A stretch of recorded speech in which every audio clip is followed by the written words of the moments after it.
মার্কিন president Donald ট্রাম্পের প্রশাসন যুক্তরাষ্ট্র সরকারের অর্থায়নে পরিচালিত সংবাদ মাধ্যম ভয়েস অফ আমেরিকার প্রায় ৫০০ সংবাদকর্মীকে চাকরিচ্যুত করার উদ্যোগ নিয়েছে।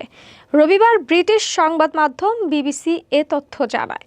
বিবিসির প্রতিবেদন অনুযায়ী ট্রাম্প প্রশাসন দীর্ঘদিন ধরে ভয়েস অফ আমেরিকাকে উগ্রপন্থী আখ্যা দিয়ে আসছে এবং এবার শেষ পর্যন্ত সংস্থাটির কার্যক্রমে লাগাম টেনে ধরার সিদ্ধান্ত নিয়েছে।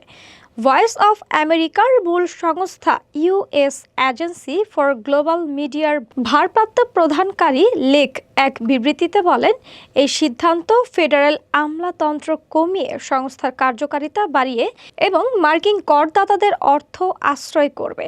তবে কর্মচারীদের ইউনিয়ন সরকারের এই পদক্ষেপকে অবৈধ আখ্যা দিয়েছে।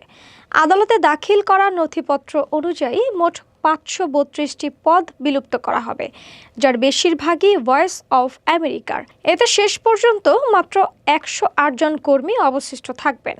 এর আগে গত জুন মাসে কারি লেক ৬৩৯ কর্মীকে ছাঁটাই করার ঘোষণা দিয়েছিলেন, তবে কাগজপত্রের ত্রুটির কারণে নোটিশগুলো প্রত্যাহার করা হয়েছিল।